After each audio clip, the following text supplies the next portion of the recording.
Welcome to Crack Exam friends. आज हम इस वीडियो में बात करेंगे बायोलॉजी के एक फर्स्ट टॉपिक के बारे में। हम बात करेंगे जिसमें हम महत्वपूर्ण ग्रंथियों के बारे में पढ़ेंगे और उनसे रिलेटेड कुछ महत्वपूर्ण विशेषताओं के बारे में पढ़ेंगे, जिसमें अंतःस्रावी ग्रंथियाँ, बहिःस्रावी ग्रंथियाँ और उससे रिलेटेड जो भी इम्पोर्टेंट फैक्ट होंगे उसको आज हम इस वीडियो में डिस्कस करने वाले हैं। आज से इस वीडियो में आप देखेंगे कि इस वीडियो का ये सेट नंबर 1 है और इससे रिलेटेड बायोलॉजी के जितने भी इम्पोर्टेंट फैक्ट होंगे और इम्पोर्टेंट टॉपिक होंगे वो हम इस सीरीज़ में डिस्कस करने वाले हैं। और ये सीरीज़ का पहला टॉपिक है जिसमें हम महत्वपूर्ण ग्रंथियों के बारे में डिस्कस करने वाले हैं और उनकी महत्वपूर्ण विशेषताओं के बारे में भी आपसे बात करेंगे, जो आपके एग्ज़ाम के लिए काफ़ी हेल्पफुल होगा। तो फ्रेंड्स, अगर आप हमारे चैनल पर नए हैं तो हमारे चैनल को लाइक, शेयर और सब्सक्राइब करना ना भूलें और बेल आइकन को भी प्रेस कर लें ताकि हमारे प्रत्येक वीडियो का नोटिफिकेशन आपको मिलता रहे। और मैं आपको कहता हूं कि आपके पास जितने भी स्टडी रिलेटेड व्हाट्सएप और फेसबुक ग्रुप हैं उन सब में इस वीडियो को ज़्यादा से ज़्यादा शेयर करें ताकि ज़्यादा से ज़्यादा लोग इस वीडियो से जुड़ सकें और इसका लाभ ले सकें। तो इस वीडियो में हम आपसे बात करने वाले हैं बायोलॉजी के महत्वपूर्ण टॉपिक्स के बारे में, तो आप इस वीडियो में पूरे लगातार बने रहिए। चलिए शुरू करते हैं। तो सबसे पहले हम कुछ महत्वपूर्ण ग्रंथियों और उनकी विशेषताओं के बारे में आज बात करने वाले हैं, जैसा कि आपको पहले बताया गया। और इस तरीके से हम इन ग्रंथियों के बारे में बात करेंगे और उनकी जो कार्य प्रणाली है उसके भी बारे में हम बात करेंगे। तो सबसे पहले अगर हम बात करें ग्रंथि, तो ग्रंथि किसे कहते हैं? तो ग्रंथि को हम समझते हैं तो लिखा है कि बॉडी के वो पार्ट जो रासायनिक पदार्थ यानी कि एंजाइम और हार्मोन्स का उत्सर्जन करते हैं ग्रंथि कहलाते हैं। साथ ही साथ ये इसकी ग्रंथि की डिफिनीशन हुई। आगे हम बात करते हैं कि हमारी बॉडी में कुछ ग्रंथियां हैं, ऐसी हैं जो एंजाइम का उत्सर्जन करेंगी और कुछ ऐसी हैं जो हार्मोन्स का उत्सर्जन करती हैं। तो ये आपको समझ में आया कि कुछ ऐसे ग्रंथियां हैं जो एंजाइम को उत्सर्जित करती हैं और कुछ ऐसी ग्रंथियां हैं जो हार्मोन्स का उत्सर्जन करती हैं। आगे इसके साथ आगे उसी के बेस पर जो ग्रंथियों को बांटा गया है, कई भागों में बांटा गया है इसी के आधार पर, यानी कि कुछ ग्रंथियां हैं जो एंजाइम्स का उत्सर्जन करती हैं और कुछ हैं जो हार्मोन्स को उत्सर्जन करती हैं। इसी के आधार पर ये बांटा गया है। अगर हम बात करें तो पहले की अगर बात करें तो पहला है हमारा बाह्यस्रावी ग्रंथियां या बोला गया है, मतलब पहले को बाह्यस्रावी ग्रंथियां बोला गया है, अतः दूसरे को अंतःस्रावी ग्रंथियां बोला गया है। तो अंतःस्रावी ग्रंथियां और बाह्यस्रावी ग्रंथियां ये आपके लिए काफ़ी इम्पोर्टेंट भी है, आपके एग्जाम में भी काफ़ी बार पूछा जाता है। आगे हम बात करते हैं, कुछ ग्रंथियां ऐसी हैं जो एंजाइम का स्रावन करती हैं, उसे बाह्यस्रावी ग्रंथि कहते हैं। जो एंजाइम का स्रावन करती हैं उसे बाह्यस्रावी ग्रंथियां कहते हैं। कुछ ऐसी ग्रंथियां हैं। तो बाह्यस्रावी ग्रंथियां क्या हैं? तो इससे रिलेटेड अगर हम देखें तो ऐसी ग्रंथियां जो हार्मोन्स का उत्सर्जन या स्रावन करती हैं वो अंतःस्रावी ग्रंथियां कहलाती हैं। ये आपके लिए काफ़ी इम्पोर्टेंट है, आप इसे नोट डाउन कर सकते हैं कि जो ग्रंथियां एंजाइम का उत्सर्जन करती हैं वो बहिस्रावी ग्रंथियां कहलाती हैं और जो हार्मोन्स का उत्सर्जन करती हैं वो अंतःस्रावी ग्रंथियां कहलाती हैं। तो इस तरीके से आप इसे समझ सकते हैं। इसके साथ साथ आगे हम बात करते हैं, जब हम अंतःस्रावी ग्रंथियों के बारे में बात करते हैं तो उसमें हम देखेंगे कि अंतःस्रावी ग्रंथियां कौन कौन सी हैं, जैसे पीयूष ग्रंथि, थायराइड ग्रंथि और साथ ही साथ पैराथायराइड ग्रंथि, एड्रिनल ग्रंथि। ये जितने भी ग्रंथियां हैं ये अंतःस्रावी ग्रंथियां हैं जो क्या करती हैं, जो हार्मोन्स का उत्पादन करती हैं। हार्मोन्स का उत्पादन ये ग्रंथियां करती हैं। तो इस तरीके से हम देख सकते हैं कि जो अंतःस्रावी ग्रंथियां होती हैं वो हार्मोन्स को उत्पादन करती हैं और साथ ही साथ जो बाह्यस्रावी ग्रंथियां होती है वो एंजाइम्स का उत्पादन करती हैं। आगे हम बात करेंगे ऐसी ऐसी ग्रंथि जो हार्मोन्स और एंजाइम का स्रावन करती हैं वो मिश्रित ग्रंथि कहलाती हैं, यानी कि आग्नेयाशय। अग्न्याशय एक मिश्रित ग्रंथि है, यानी कि यह अंतःस्रावी और बहिस्रावी ग्रंथि दोनों है। अंतःस्रावी और बहिस्रावी दोनों तरीके की ग्रंथि इसे कहा जाता है। इस तरीके से आपके एग्जाम में काफ़ी बार पूछा गया है। अंतःस्रावी ग्रंथि और बहिस्रावी ग्रंथि अग्न्याशय को कहा जाता है। अग्न्याशय एक महत्वपूर्ण फैक्ट हो जाता है जो अंतःस्रावी और बहिस्रावी ग्रंथि के रूप में जाना जाता है, और इसे मिश्रित ग्रंथि भी कहते हैं। इसे मिश्रित ग्रंथि भी कहते हैं। आगे हम बात करते हैं, जब पीयूष ग्रंथि की बात करेंगे तो पीयूष ग्रंथि कैसी ग्रंथि है, तो अंतःस्रावी ग्रंथि पीयूष ग्रंथि है। यह कहाँ रहती है, तो यह मस्तिष्क में रहती है। इसे मास्टर ग्लैंड भी कहते हैं। पीयूष ग्रंथि को मास्टर ग्लैंड भी कहते हैं और सेल टर्सिका भी बोलते हैं। सेल टर्सिका या मास्टर ग्लैंड या पीयूष ग्रंथि, आप कुछ भी बोल सकते हैं। इससे ही जो हार्मोन्स निकलता है उसे ही TSTH हार्मोन्स, यानी कि स्टिमुलेटिंग थायराइड हार्मोन्स, इस stimulating thyroid hormone, thyroxine hormones कह सकते हैं। तो STH हार्मोन्स किससे निकलता है, तो पीयूष ग्रंथि से निकलता है या मास्टर ग्लैंड से निकलता है। आगे बारे में बात करें, इसका फंक्शन क्या है, तो ये शरीर की वृद्धि, हड्डी की वृद्धि का नियंत्रण करता है।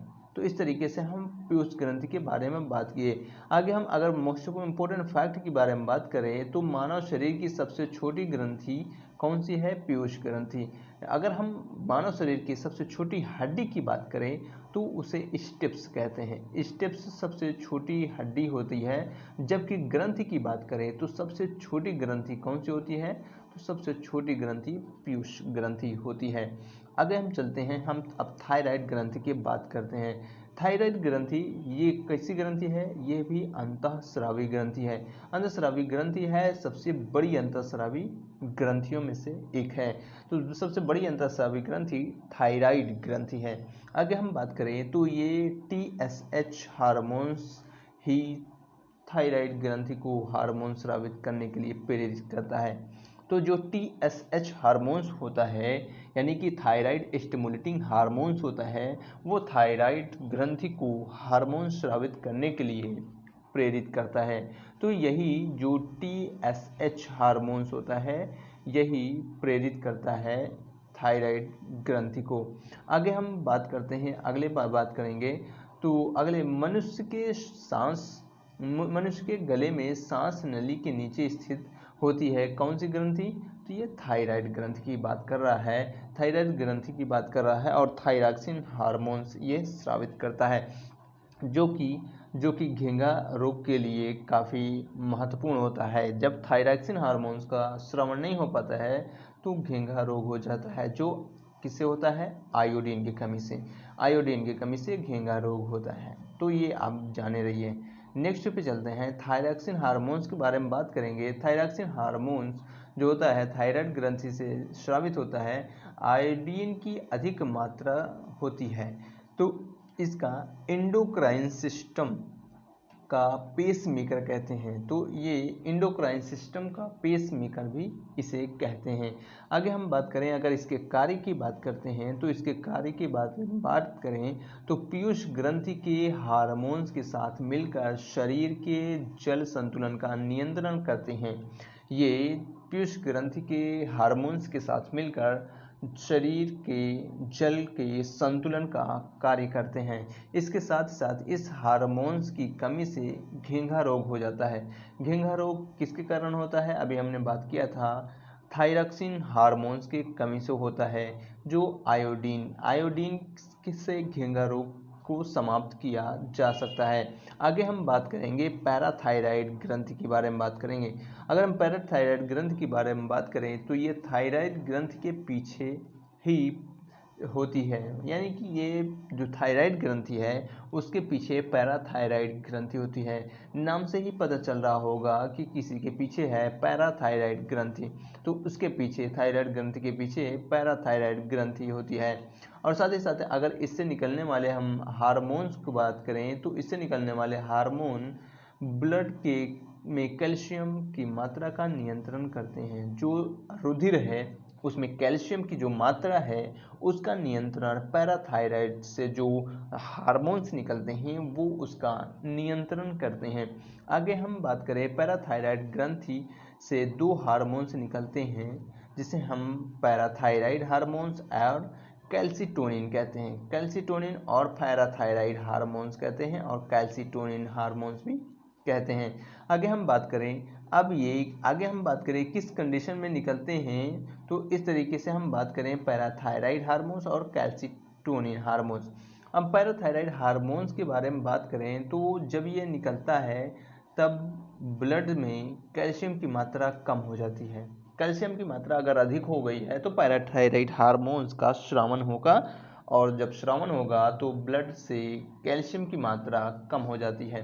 जब ब्लड से कैल्शियम की मात्रा बढ़ जाती है तब कैल्सिटोनिन हार्मोन्स निकलता है और कैल्शियम की मात्रा को नियंत्रित करने का कार्य करता है। आगे हम बात करें इन हार्मोन्स के अनबैलेंस हो जाने यानी असंतुलित हो जाने पर पथरी जैसी बीमारी हो जाती है। पथरी जैसी बीमारी किस कारण से होती है, तो कैल्शियम ऑक्सलेट के कारण पथरी यानी कि स्टोन डिजीज होता है। आगे हम बात करें एड्रिनल ग्रंथि की बात करते हैं। एड्रिनल ग्रंथि जो अंतःस्रावी ग्रंथि है, ये जीवन रक्षक हार्मोन्स का उत्सर्जन करती है। आपको फिर से याद दिला दें कि जो ग्रंथियां हार्मोन्स का उत्सर्जन करती हैं वो अंतःस्रावी ग्रंथियां होती हैं, और जो ग्रंथियां एंजाइम का उत्सर्जन करती हैं वो बहिस्रावी ग्रंथियां कहलाती हैं। आगे हम बात करते हैं इस ग्रंथि से निकलने वाले हार्मोन्स मनुष्य शरीर के रक्तचाप को नियंत्रित करते हैं। मनुष्य शरीर के जो रक्तचाप होता है यानी कि ब्लड प्रेशर होता है उसे कंट्रोल करने का कार्य एड्रिनल ग्रंथि के द्वारा किया जाता है। आगे हम बात करते हैं, अगर इसके हम भाग के बारे में बात करते हैं, इसके दो भाग होते हैं। नंबर 1 की बात करें, एक को कॉर्टेक्स कहते हैं। कॉर्टेक्स यानी कि ये कॉर्टेक्स वाले पार्ट जो ग्लूकोकॉर्टिकॉइड हार्मोन्स निकलता है जहाँ से कॉर्टेक्स से, और दूसरा है मेडुला। मेडुला से एपिनेफ्रिन हार्मोन्स निकलता है। तो मेडुला से एपिनेफ्रिन हार्मोन्स निकलता है और कॉर्टेक्स से ग्लूकोकॉर्टिकॉइड्स हार्मोन्स निकलता है। नेक्स्ट के हम बात कर रहे हैं ग्लूकोकॉर्टिकॉइड्स हार्मोन्स के बारे में बात करें तो कार्बोहाइड्रेट, प्रोटीन, वसा का नियंत्रित करने का काम करता है। इन सबको ग्लूकोकॉर्टिकॉइड्स हार्मोन्स जो होता है वो इन्हें नियंत्रित करने का कार्य करता है। आगे हम बात करें एपिनेफ्रिन की बात करें तो दिल धड़कना एकदम से बंद कर दे तो चालू करने का कार्य करता है, यानी कि दिल की धड़कन को नियंत्रित करता है। आगे हम बात करें अगर हम कॉर्टेक्स में दिक्कत आने से एडिसन रोग होता है, ये आपके लिए काफ़ी इम्पोर्टेंट होता है। एडिसन रोग किससे होता है, कॉर्टेक्स में दिक्कत आने, यानी कि एड्रिनल ग्रंथि से निकलने वाला हार्मोन्स को जो कॉर्टेक्स होता है, कॉर्टेक्स भाग से निकलता है, उसमें अगर कुछ प्रॉब्लम आ जाती है तो एडिसन रोग हो जाता है। इस तरीके से आपके लिए काफ़ी इम्पोर्टेंट है। आगे बात करें एड्रिनल ग्रंथि से निकलने वाले हार्मोन्स को फाइट एंड फ्लाइट हार्मोन्स कहते हैं, यानी कि इसे 3F हार्मोन्स भी कहते हैं, यानी कि फाइट, फ्लाइट एंड फियर। इसी वजह से इसे 3F हार्मोन्स कहते हैं। लड़ो उड़ो हार्मोन्स भी कहते हैं। आगे हम बात करें अग्न्याशय की बात करें, जो अग्न्याशय मिश्रित ग्रंथि होता है जो एंजाइम और हार्मोन्स दोनों का श्रावण करती है। इस वजह से अग्न्याशय के एक भाग से अलग कोशिका होती है। इस तरीके से अग्न्याशय हम इसे कहते हैं। अगर हम इसकी बात करें तो इसमें अल्फा, बीटा और गामा जो कोशिकाएं होती हैं वो पाई जाती हैं। अल्फा, बीटा, गामा कोशिकाएं इसमें पाई जाती हैं और इससे बीटा कोशिका से इंसुलिन हार्मोन्स निकलता है, और इंसुलिन हार्मोन्स जो होता है वो मधुमेह रोग का नियंत्रण करता है। Insulin hormones. आगे हम बात करें गामा कोशिका भी अग्न्याशय से ही निकलती है। नेक्स्ट की हम बात करें, आगे चलते हैं, इंसुलिन की कमी से जो होता है रोग होता है, अभी हमने बात किया है इंसुलिन की कमी से मधुमेह रोग होता है। तो मधुमेह जब रोग हो जाता है तो इंसुलिन के इंजेक्शन भी लगाए जाते हैं रोगी को। आगे हम बात करें मोस्ट इम्पोर्टेंट की बात करें तो जो मधुमेह दिवस है वो 14 नवंबर को, प्रत्येक वर्ष 14 नवंबर को मधुमेह दिवस मनाया जाता है। तो इस तरीके से कुछ महत्वपूर्ण ग्रंथियों के बारे में हमने बात किया और उससे रिलेटेड कुछ फैक्ट के बारे में बात किया जो आपके एग्ज़ाम के लिए काफ़ी इम्पोर्टेंट होता है और आपके एग्ज़ाम में ये सवाल पूछे ही जाते हैं। तो इस तरह से कुछ महत्वपूर्ण ग्रंथियों और उनकी विशेषताओं और कार्यों के बारे में हमने बात किया। और जो सबसे मोस्ट इम्पोर्टेंट फैक्ट आपको याद रखना चाहिए कि जो ग्रंथियाँ एंजाइम का उत्सर्जन करती हैं वो बहिस्रावी ग्रंथियाँ कहलाती हैं, और साथ ही साथ जो ग्रंथियाँ हार्मोन्स का उत्सर्जन करती हैं वो अंतःस्रावी ग्रंथियाँ कहलाती हैं। साथ ही साथ अगर आपको याद रखना है तो मिश्रित ग्रंथि को भी याद रखें, यानी कि अग्न्याशय जो होता है वो मिश्रित ग्रंथि होता है। तो इस तरीके से यानी कि वो हार्मोन्स और एंजाइम दोनों का उत्सर्जन करता है। तो ये था फ्रेंड्स आज का हमारा वीडियो। आपको ये कैसा लगा? अगर अच्छा लगा हो तो लाइक, शेयर और सब्सक्राइब करना ना भूलें और बेल आइकन को भी प्रेस कर लें ताकि हमारे प्रत्येक वीडियो का नोटिफिकेशन आपको मिलता रहे।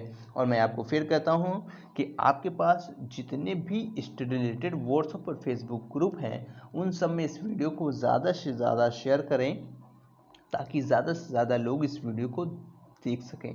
और साथ ही साथ अगर फ्रेंड्स इस रिलेटेड मोस्ट इम्पोर्टेंट हिस्ट्री के टॉपिक को आपको पढ़ना है या आपको आईपीसी पढ़ना है या आपको और कैजुअली जनरल नॉलेज का क्वेश्चन पढ़ना है तो आप हमारे चैनल पर विजिट करके सब्जेक्ट को पढ़ सकते हैं।